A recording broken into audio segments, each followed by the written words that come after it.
Yes, welcome back. Well, I want to do a follow-up on the AM5 and the GT Flattener, one times Flattener for the GT81 that I have, and finally got a chance to do some actual astrophotography for the first time in over a year. So I thought I'd share with you some of the processing and some of the things that I did with my old Nemesis M33. Let's get started. So in this episode, we'll take a look at things I learned or thought I learned from the AM5 in my first few days of using it. And then after making that video, a few of you chimed in with some corrections, so I wanted to bring those to light as we go forward, and appreciate those comments from that last video.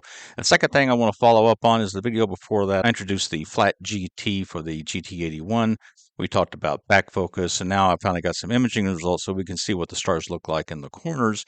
And then I had some mottling issues when I was using my ASI 294 for the first time. I was using it in bin 2 at gain 0.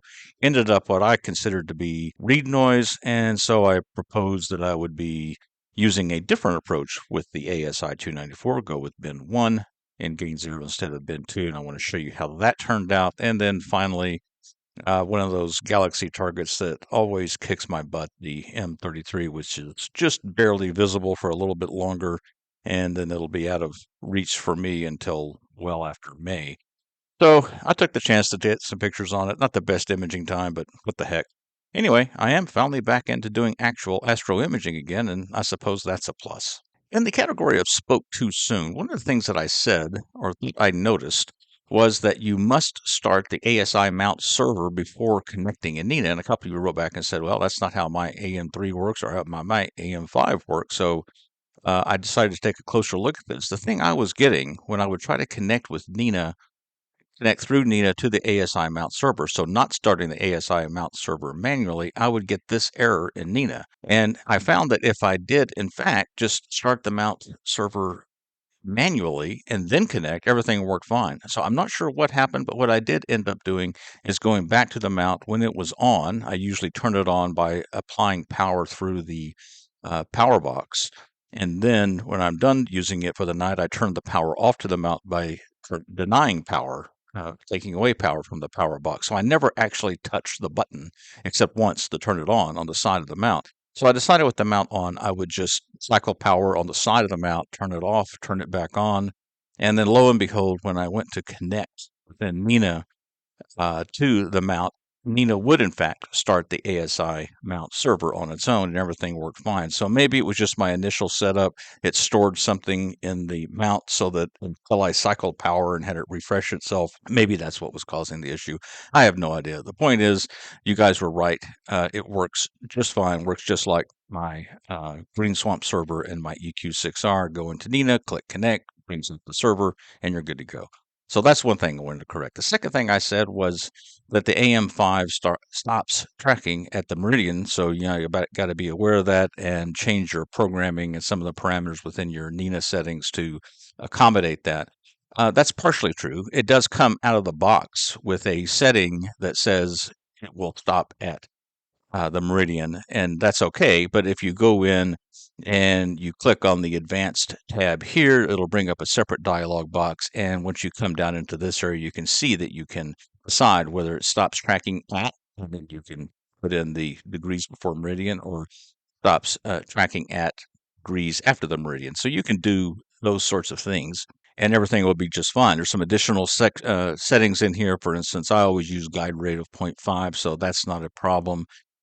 You have an opportunity here for setting the altitude limit settings. I don't know if that applies to the equatorial mode or to the Alt-Az mode. I'm not using it. I don't want to use it, so that's fine. I think just controlling things through the Meridian setting here is all I need to do. Another setting that is potentially interesting, maybe not for me so much, is a low temp mode. I don't think I have to worry about that too much here in Dallas area, but the heavy duty mode, if you were going to put a heavier scope on, moving into the SCT range where you're actually pushing this mount to its limit, maybe that heavy duty mode might actually give you some performance benefit during guiding. Something may have to check out on and see if it does anything for you with these low weight scopes that I intend to use it on. But anyway, there are a number of useful settings in here. and I just hadn't gotten to the point where I was exploring that. So you're right about that. We can track past the meridian, so everything is normal from a perspective of the mount operation and interaction with Nina, and you don't have to make any modifications. For me, I'm going to go ahead and leave this setting here at stop at 0. Meanwhile, in Nina, I'm stopping 2 minutes before the meridian and then resuming 2 minutes after the meridian for a total downtime of 50 seconds plus whatever exposure you're shooting at the time. For instance, if you've got a shooting with the red filter that takes 100 seconds, Nina may say, well, I don't have time to finish a 100-second exposure, so we'll stop before. So add that time on and maybe even plan to have short exposure imaging going on at the time when you think the meridian is going to be taking place. You're right, Nina will start the ASI mount server on its own. And yes, the AM5 can track past the meridian. Just got to dig into that next layer menu and find the appropriate setting. Okay, let's talk about the Flat GT in this performance. This is the luminance image only from the M33 that I've been shooting. All I've done here is remove the gradient. I haven't done any board exterminator or noise reduction or anything like that to affect the image. So this is just as pure of the image as you can get, but it is a stacked image. And if we go in and look at the corners, I'm seeing everything looks pretty good from my perspective. I'm not as picky as some of you are about it. Plus, I'm using a 294M sensor, so I don't. This is not a full frame sensor. I'm not getting all the way out to the far extremes where you really would pick up any deviations from normal out there. But I'm very happy with what I have here. The back focus settings that I implemented did seem to work. I have no intention of changing anything here, so all is good on this front as far as the Flat GT is concerned. Very happy with it. And then there's the mottled appearance that I had in the last time I used the ASI 294mm with this scope, but using the other flattener. I had been using the 294 at bin 2 and gain 0. I was using gain 0, so I didn't have to use very short exposures and collect 4 times as many images. That came back to bite me a little bit here. This is the image I was getting. I'm not sure if you can see this mottled net-like appearance that's all over this image. I was shooting the RGB filters at gain 0 and bin 2. I switched that, said in the last video or next to last video that I would go to bin 1 and gain 0. And this is what I got for the same color filter here in this case. And if we go in and look at the comparison here where you can kind of see, I hope, the mottled appearance I was getting all over the frame, even though I probably have twice as much data for this frame on the left than I do for the frame on the right. I'm getting a lot more noise, and a lot of that is just all of that is just read noise coming from the using bin 2 and the gain 0 setting. And here I've got none of that. So very happy to have solved that issue, at least for now. And if you go back and look at the sensor specs, you can see what's happening here. If you're in bin 2, you've got the high conversion gain that kicks in at gain 120. I was using the RGB filters at gain 0, hoping to extend using longer exposure and just assuming that the read noise, much higher read noise here versus here, would not be a problem. Well, I was wrong about that. It is a problem. And so now by going over and using the RGB filters in the gain in the bin 1 mode, now I'm able to tolerate the read noise at around 2.7 electron volts RMS versus 8, and things look just fine over here. So that's the lesson learned here. If you're shooting the ASI 294 in bin 2, always use a gain of 120 or higher in order to avoid this very high read noise that comes with it. Otherwise, you'll probably get the same kind of mottled appearance that I'm getting. So that's a good thing. Now, another thing that has come up several times with me, I just don't think I've ever mentioned it before, but it's doing the using the dark optimization option here in PixInsight. Now, in this case, you have an option. And what I normally do is take, if I have 30-second duration light frames, I make sure I have a dark with 30 seconds duration as well to match up with that, and then I don't check the optimize button. Now, what I did in this case, I didn't have those 30-second darks at the time, and so I was using the 50-second darks I had, clicking the optimize button here, which says that it's going to optimize the dark so that it minimizes the noise, et cetera, et cetera. And I may be just using this thing all wrong. But when I did this, I did not like the results, and that's what led me to go back and get the 30-second darks to go with my 30-second lights. Let's go look at the frame I was getting, the calibrated frame. When I click this option here to optimize my 50-second darks for 30-second lights, yuck, that's what I'm getting. And then when I went back and took the 30-second arcs and paired them with the 30-second lights, this is what I'm getting. So definitely I see a big change here. I don't know what that means. It could just mean I'm misusing or misinterpreting what the dark optimization setting is for. But I think the lesson that I'm taking from this is just do a matched dark frame. It's a lot easier than playing with any parameter that might control the optimization process over here. I'd rather just have a matched dark frame. If I've got 30-second lights, then take 30-second darks. Now, on to M33, a target that's always been a little bit of pain for me. I think all Galaxy targets are a little pain. I've got to improve my processing skills a bit. M33 is difficult because you want Galaxies to have a structure, and it just doesn't have it. But it was up just for a little while here. I was doing some imaging in middle part here of December.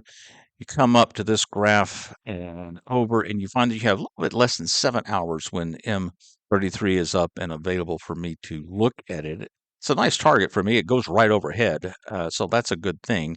But here I'm losing it, as opposed to when I could be getting twice as much imaging time if I'd selected my imaging period, like around middle October here. If I want 24 hours of imaging for a Galaxy target, it would take me 4 good, solid, clear nights to pick up that time taking pictures here in late December versus only needing 2 good, clear nights in October. So that's the value of these curves. This goes back to something I showed many years ago when I did developed a thing called Astro Plan. It was for me to try to figure out what targets could I actually see that were worth taking a picture of. And then this gave me a chance to see when it was that I should be taking those pictures. So that's where this is all coming from. Now, another 2 Galaxies are also up, M81 and M82. With the focal length that I'm using right now at 478 millimeters, you easily get M82 and M81 in the picture. In fact, they're probably still a little small in the picture, but I am stealing some time on those and have got quite a bit of data by now. And even though we're coming up to the optimum time for me for M81 and M82, and then we'll start losing it, it never goes away fully like M33 does for me, but it is always visible, just not for very long. So those are the 2 targets that I started going after, and then was able to fold some time in on M31 as well, just because it was there.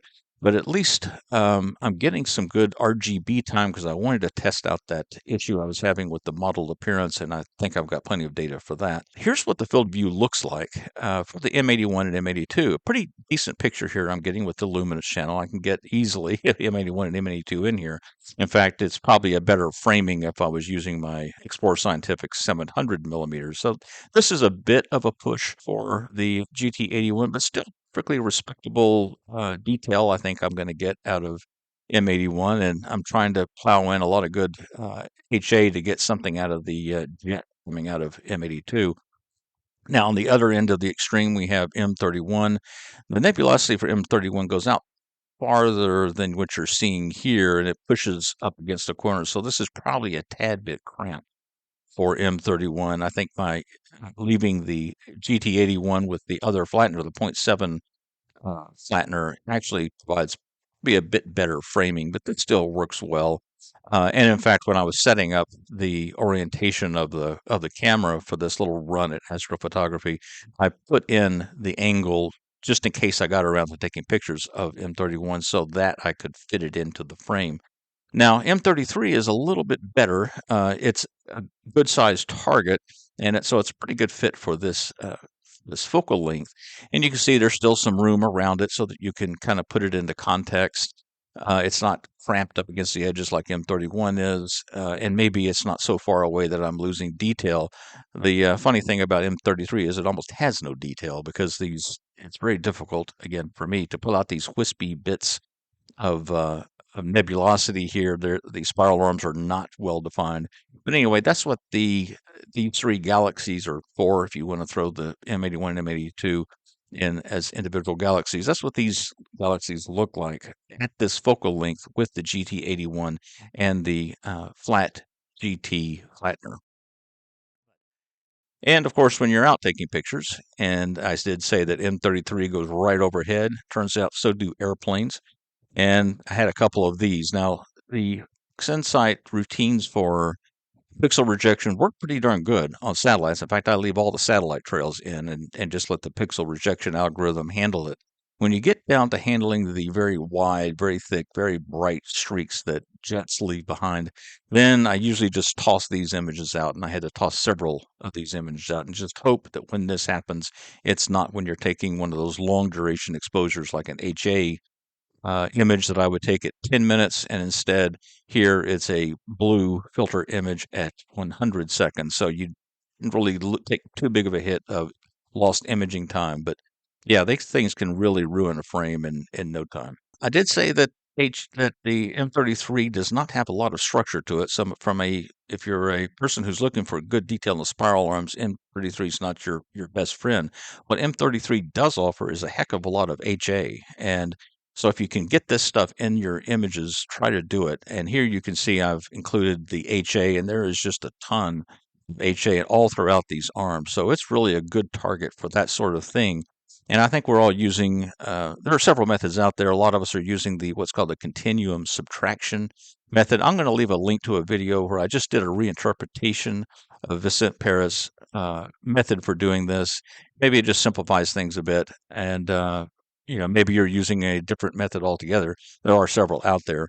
I'll create an RGB image first, then do the spectrophotometric color calibration to balance out the channels properly, to calibrate them properly, and then separate those channels out into separate RG and B images. Now they've been calibrated with the stars, so it should be good to go after that. Then the idea behind the continuum subtraction is just to go back to your HA image and subtract out the red, or it's the red light, not the emission light in the red spectrum, but the red light that happens to overlay the bandwidth of your HA filter. Take that out so that you have a modified, call it a new HA image. And the way I've been doing that lately, if I can get away with it, I'll use the linear fit to try to balance the backgrounds of the two images, the HA and the red, and then I'll just literally subtract the red from the HA, and then the backgrounds more or less cancel out. So you have a very low background, and it's taken out any red that was in that bandwidth of the HA filter. And I did that here. Maybe I didn't take out 100% of the red. I might have taken out 90%.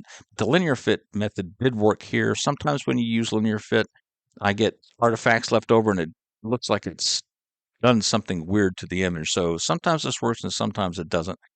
This time it did, and so I subtracted out about 90% of the red, and then I add a portion of that now modified HA image back into the red as a combined hydrogen alpha red channel, which will be my new red channel.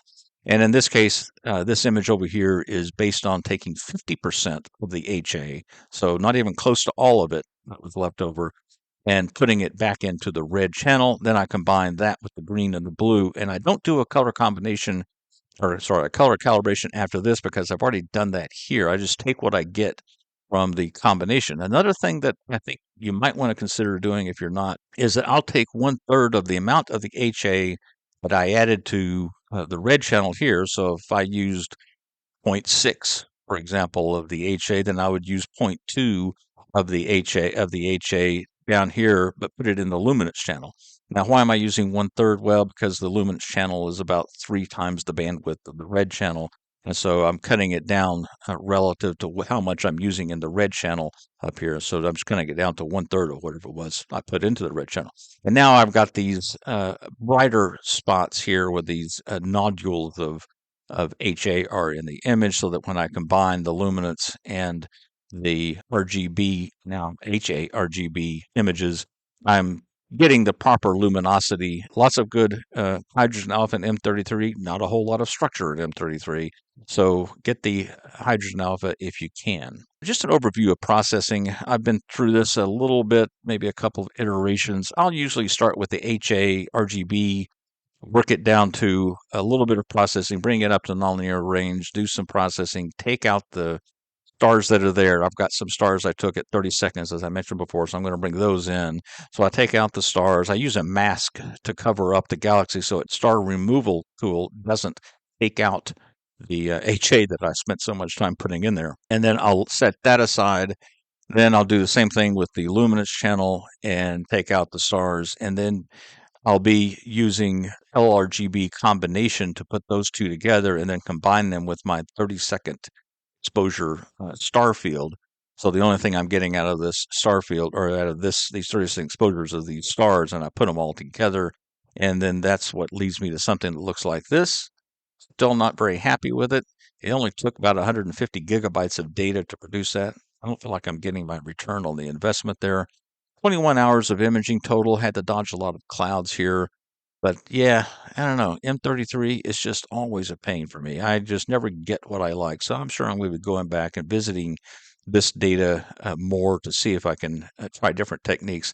Part of my issue is the stretching of the luminance, I think, because I want to bring out the wispy arms here, which I may not have captured as well as possible. I've got limited hours, and with the brightness of the sky, it's just a real challenge to pull out these arms. Plus, I think I need to improve my ability with generalized hyperbolic stretch routine. It's the right way to go. It's a good tool. I just need to practice with it. M33 wins again. Fortunately, this iteration, I don't have to deal with that mottling that I was having to deal with the last time I used this scope and shot M33. So at least I'm starting from a much better starting point here. I just don't have quite as much data as I had back then. Had a little more opportunity to actually use the AM5 in an astrophotography setting. Got a chance to explore and pursue some of the comments that you guys had brought up on the last time I had a discussion of the AM5. You corrected me on a couple of things, so I got those sorted out. Toward the end here, I did start doing some imaging with the two counterweights I'd mentioned in the last video, just to see if that made a difference. I haven't had a chance to do any detailed numerical analysis yet. My impression is it wasn't helping much, but I'm also in this period of atmospheric instability right now, so I'm not sure how much of what I was seeing is just statistically bad weather, bad seeing, on top of something that's a beneficial effect. That may take more time to sort out whether or not counterweights actually help. The flat GT is working pretty good. I like it. It gives me a little more focal length so that I actually might take on some galaxy targets I wouldn't otherwise consider taking on. I'm getting good performance in the corners of my ASI 294, so I don't have any issues there. The 55 millimeter back focus they recommend seems to have worked well, and I got as close to it as I could, if you remember back from that last video. So yeah, thumbs up for the flat GT and my GT81. Good combo. The problem I was having with the ASI 294 when I first started using it, I wanted to have longer exposures in RGB and just get the color out of RGB. So I was using bin 2. That didn't work so well at gain 0. So I would suggest anytime you're using the ASI 294, either use it in bin 2 at a gain of 120 or higher, or if you're using bin 1, which I recommend if you have a telescope with a focal length less than about 700, use bin 1 and go ahead and use it at gain 0 for your LRGB. And I did get 21 hours out of M33 before it finally goes away for the season. And I'll come back to it hopefully in October when it's an optimum time to attack this target. And I was able to get about 40 hours combined on M31 and M8182. So yeah, Galaxy season came early for me this year now that I'm using the GT81 at 478 millimeters. Okay, guys, well, that's all I have to say this time. Clear skies, but I gotta tell you, after processing 500 gigabytes of images, I'm pretty stoked to have a few clouds hanging around right now. Okay, guys, take care.